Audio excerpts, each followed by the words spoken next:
Welcome everyone back to The Price is Right. So I'm MAP's executive coach, Aaron Simons, with my co-host, Emily Baker, and together we lead the Mega Listing Agent. So Emily, this is number 2 in our series of promos for the month of December, correct? Yep, that's right. Yeah, so for those of you that joined us last week on List to Last for 2024, I think we had some fun. We had some great practical, tactical takeaway information. And our goal is the same this week, right, Emily? This is not about theory. This is about what's the information you need to know right now on pricing such that we can be successful with our listings and getting them sold as we're heading into the new year. That's exactly right.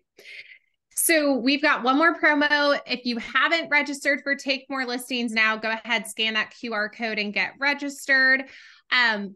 Everyone, my name is Emily Baker, and I am out of Springfield, Missouri. And Aaron and I lead, like he said, the Mega Listing Agent. Our number one focus is listings. We're out there in the trenches with you all. We know exactly what's going on with the market and pricing, right? Like getting sellers to agree to pricing, getting sellers for price reductions, pricing it right. And that's everything we're going to talk about and tackle today.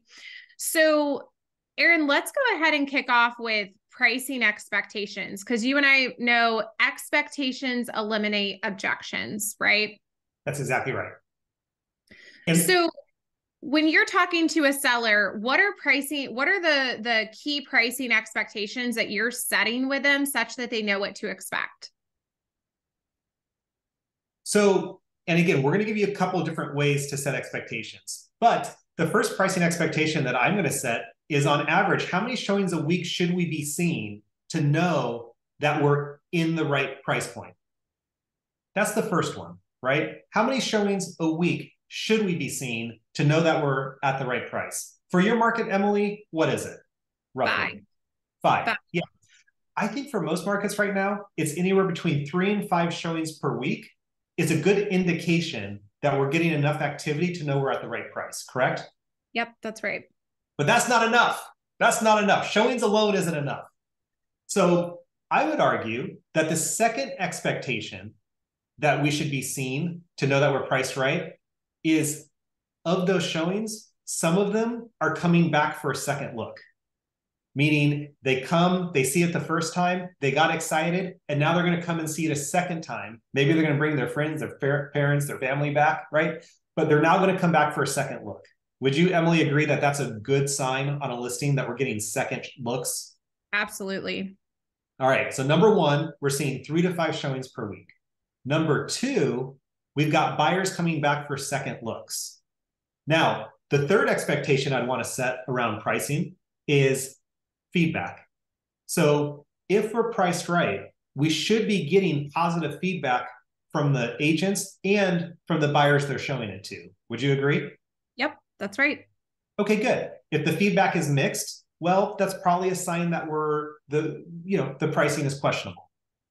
And then the fourth and final expectation that I would set around pricing is that we're either receiving offers or there's talk of offers, right? Upset is what expectations eliminate, Heidi. So the 4 expectations that I'm going to set with a seller around pricing to know that we're at the right price or not, according to the market, is number 1, we're seeing 3 to 5 showings per week. Number 2, we're having buyers coming back for second looks. Number 3, we're receiving positive feedback from the agents and their clients. And then, of course, number 4 is we're either having talk of offers or we're receiving offers. So Mr. and Mrs. Seller, those are the 4 things, those 4 metrics that we want to see to know that the market's telling us we're in the ballpark on pricing. Anything you want to add to that, Emily? I would just say that it's really important that we set that precedence in the first 7 days. So we go live with listings on every Thursday. So from the day that we hit the market, right, we're excited, to the following Thursday, we should have these 4 things happening, right? Here's the thing. If we don't have at least 3 to 5 showings, which is the indicator for second showings for the feedback, right? For people talking about offers. If we don't have any of those 4 things, then we're typically 8 to 12% off price. So that, hold on, pause right there. Yep. So if we're not seeing any of those points, any of those metrics, the market is telling us. That's right. Not my feeling, not I think. The market is telling us if it's crickets, we're probably anywhere between 8 and 12% off the price. That's right. Now, if we do have those showings, right? We have activity, we have second showings, we have some talks, and yet there are no talks of offers, right? We have people that are like, oh, the house showed great, right? We all get that feedback, right? Oh, the house was great. They chose something else. Or, oh, they're not interested, but the house is great, right? We're typically 4 to 6% off of price. That's what the market's telling us. So if we're getting some of the metrics, but not all of them, we're probably 4 to 6% off. If we're getting none of them, we're between 8 and 12% off. Mm-hmm. This is a great formula. So, and I think that's what I want you guys to hear is that we're not coming back to the sellers with, I think, I have a feeling, I've been told. We're actually giving them a very specific logical metrics that they themselves can look at it and know if they're priced right or not. And they themselves can look at those metrics and say exactly how much they're overpriced by, if for some reason we've missed it on the first time out, correct? That's exactly right. So let's go backward here for a minute, right? Because I think one of the things that we also have to be clear with the sellers is that it's not about, marketing. The good news for all of you on this call, you know what you do on the marketing side works. And I think it's important that we make sure the sellers know that as well. Look, we have a track record of success. We know what we do on the marketing side works. So the only thing we're testing when we put your home on the market is the price. And like Emily said, we'll know within the first week or two, based on the feedback and the activity, if we're priced right or not.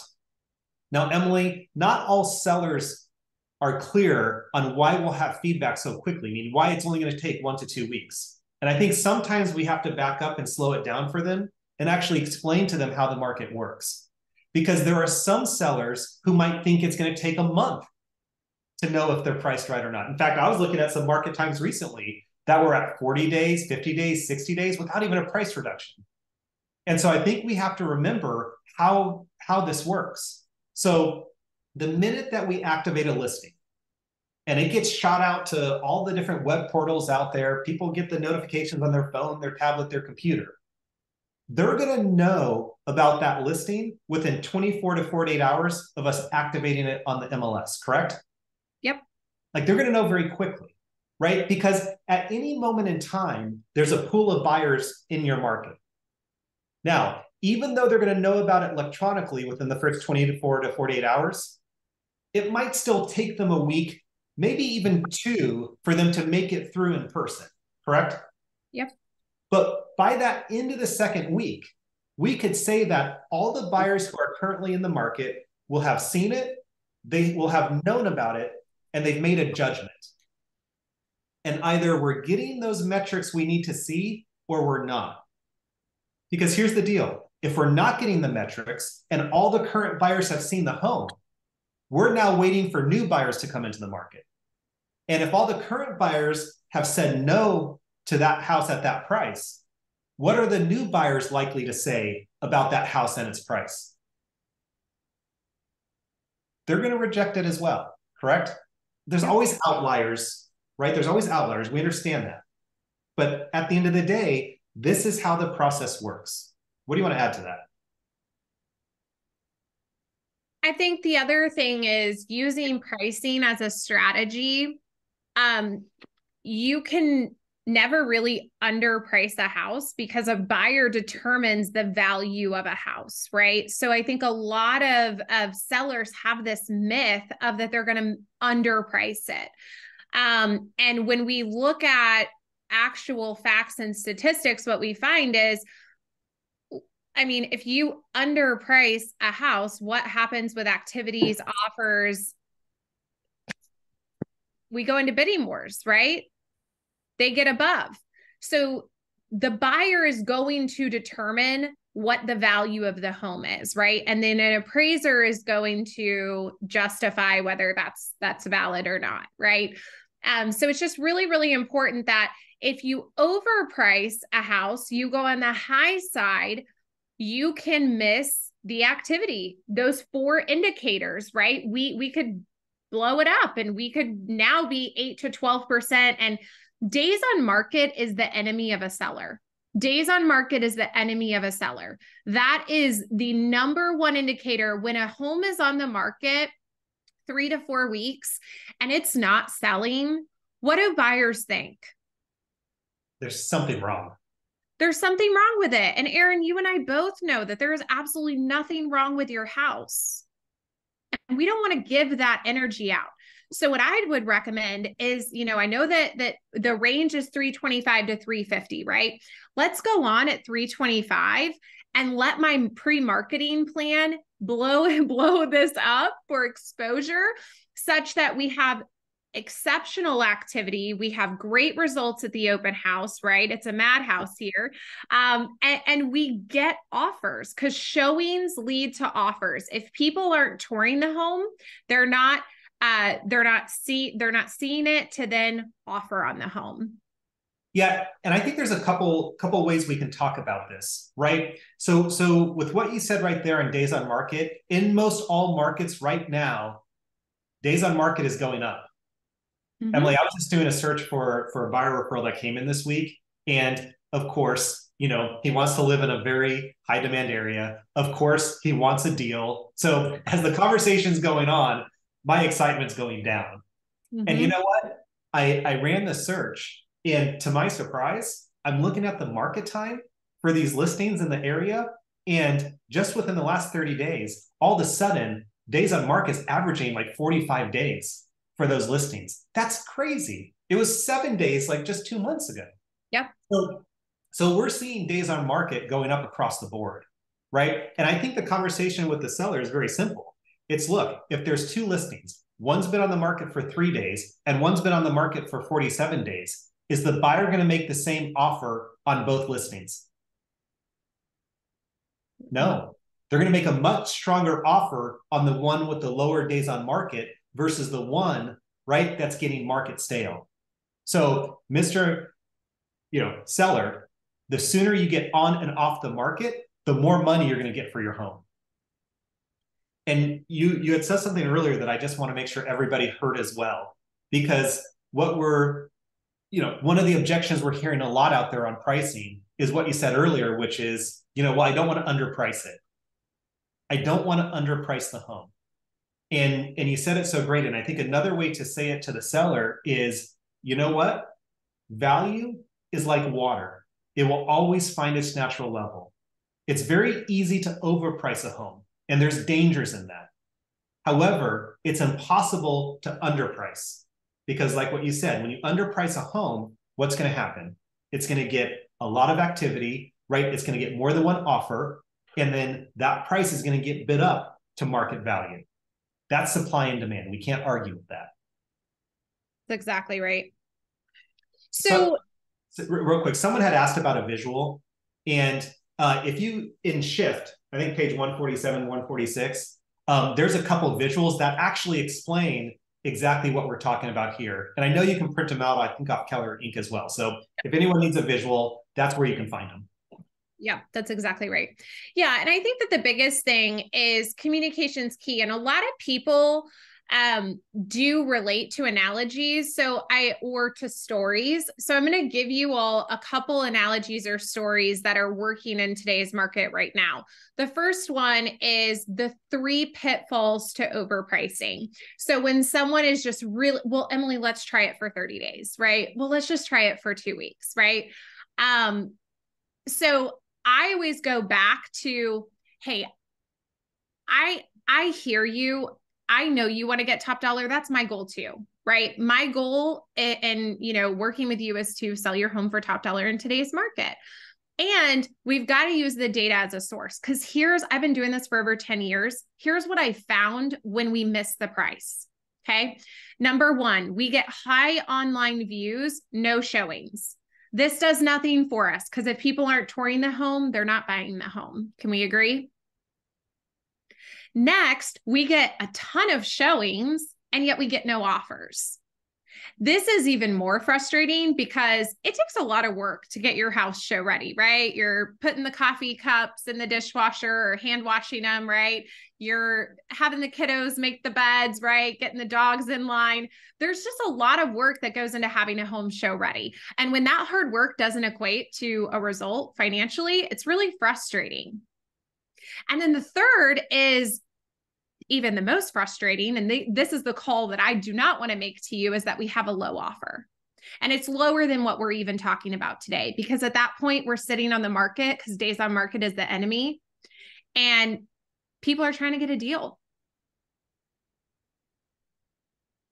So let's go ahead and let's price it how it should be such that we avoid these three scenarios.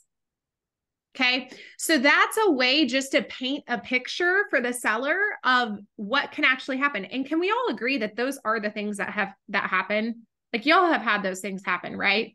And then they're asking you what you're doing. Why is the house not selling? Right. Or they're offended by the showing feedback. I'm sure we've all had that too, right? Too many times. And it just goes back to like what Erin said at the beginning is it's not our marketing. We know our marketing works.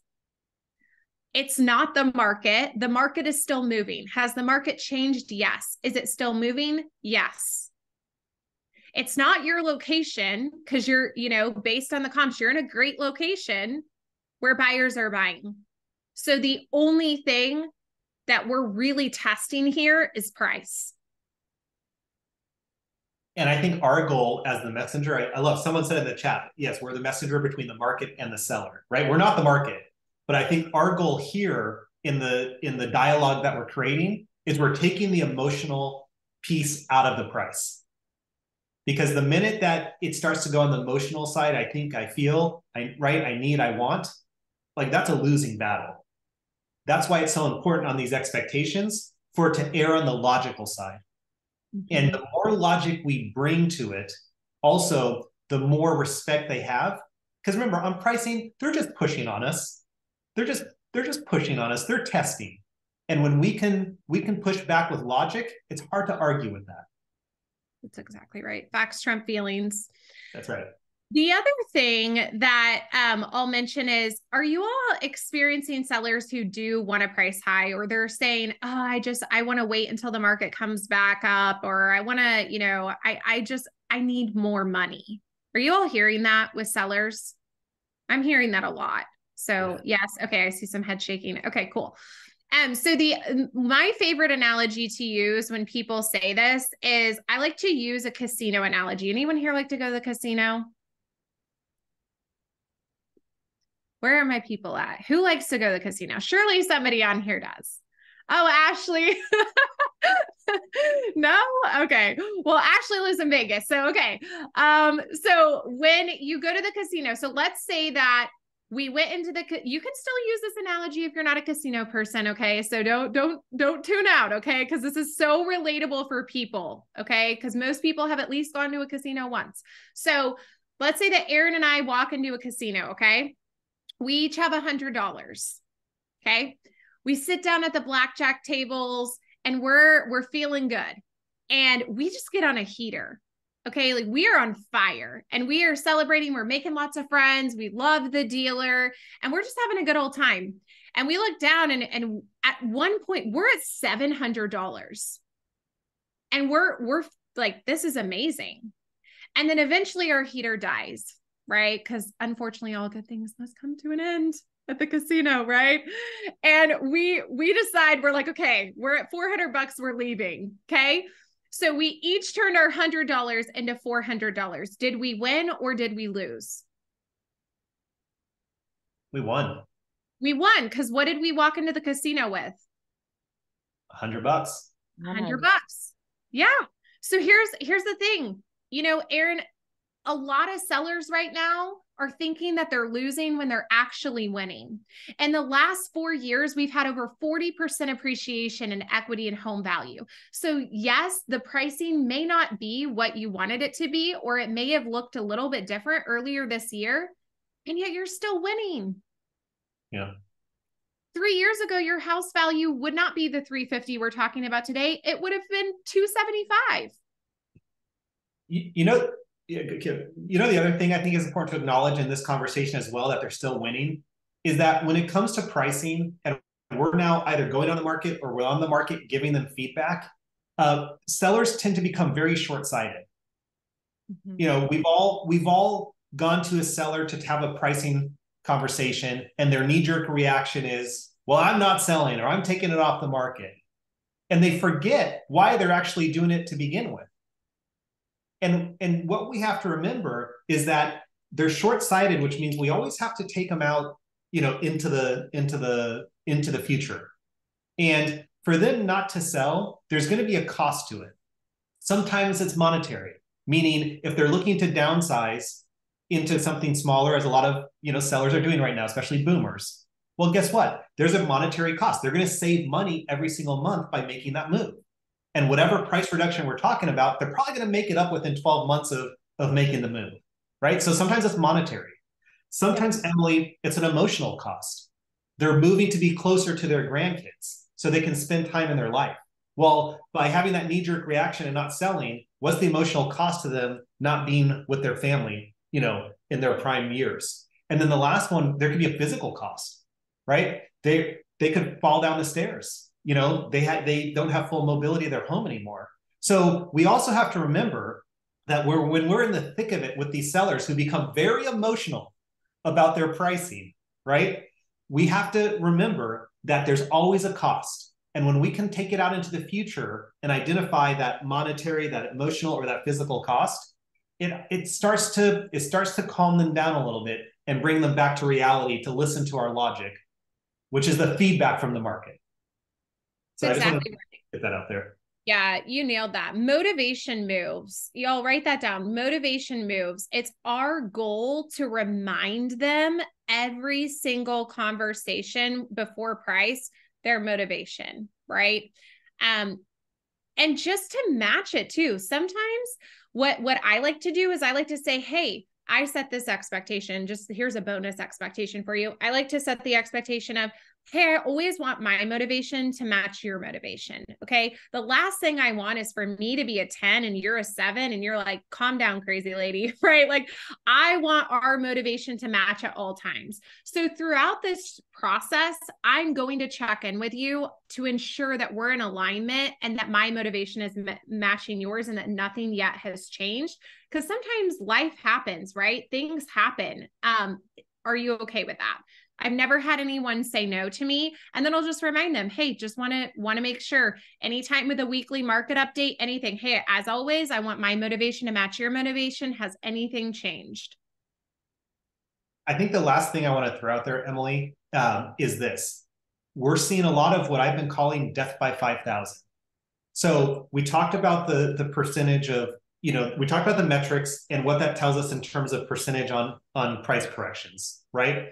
And what we all have to remember is that if a price adjustment is not at least 3 to 5%, then it's not enough to put it in front of a new set of buyers, right. which means what they're going to do is it's going to be like death by paper cut. If we don't do a big enough price adjustment, it's actually going to hurt the seller, because the buyers are going to look at it and say, okay, I'll just wait for the next reduction and the next reduction, then the next reduction, right? So as agents, if they're not willing to make a big enough price correction that we know is going to make a difference, we're better off saying no. It's a fantastic takeaway.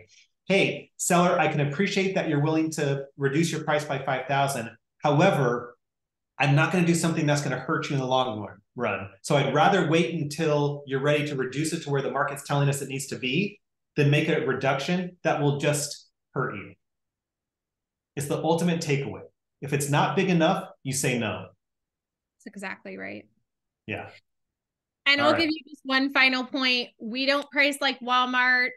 We price to the whole. So it's not 999 or 900, right? It's 250, 375, okay? 125, whatever the price is, round it up. Most buyers and search engine tools don't go on and go 0 to 349.9, right? They go 0 to 350,000, and you don't want to miss the lower end of a bracket when people are searching in a search engine, right? So if I'm looking 250 to 275, if you're priced at 249.9, I miss your listing. So just be very conscientious of how you're pricing, how you're communicating that pricing as a strategy. People always laugh whenever I say I don't price like Walmart, like consumers, right? Because they think it's funny. So I would just, use humor, lighten the mood. Erin, we are launching the Mega Listing Agent. We're only launching 2 times next year. Well, we might have to change that because look, here's what I know. We all need to be focused on taking more listings. And That's so right. For those of you that haven't been through our course in the Mega Listing Agent, it's 9 weeks. And we go from soup to nuts on the whole listing process. We spend a lot of time upfront on lead generation and not just surface level. We will give you the systems for exactly how to that day start on whatever lead gen of choice you want to choose on. We then move into the pre-listing package, the pre-qualification.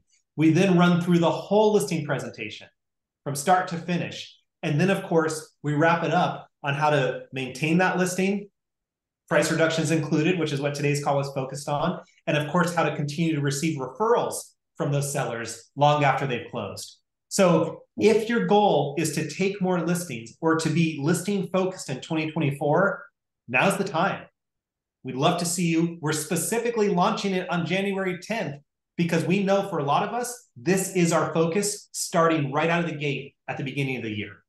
That's exactly right. I know a lot of people asked about my strategy on why I list certain things on certain days, what my pre-marketing, like what our pre-marketing strategy is, pre-listing, listing presentation. It's all in our course. We literally go through it step by step. You have full access to Erin and I for questions and Q&A and reaching out to us personally. We have a private Facebook group as well for everyone to engage and ask questions and network and trade referrals and such. So we trust that we will see you all in January. And yet before that, we hope to see you at our Take More Listings Now, which we're going to go through market and objections and how to increase seller urgency. This is next week, right? It's on the 21st, actually. Like I said, in two weeks. one last promo of the year, right? To give you guys some. That's right. All right. So, all right, guys. Thank you all for those of you participating in the chat. Again, the recording will be sent out. So if there's anything you missed, we know we went fast, we went furious. It's a lot of content in a short period of time. You'll have access to the recording. And then hopefully we'll see you in 2 weeks. And then again on January 10th at the beginning of the Mega Listing Agent. Yes. Sounds great. See y'all. See everybody.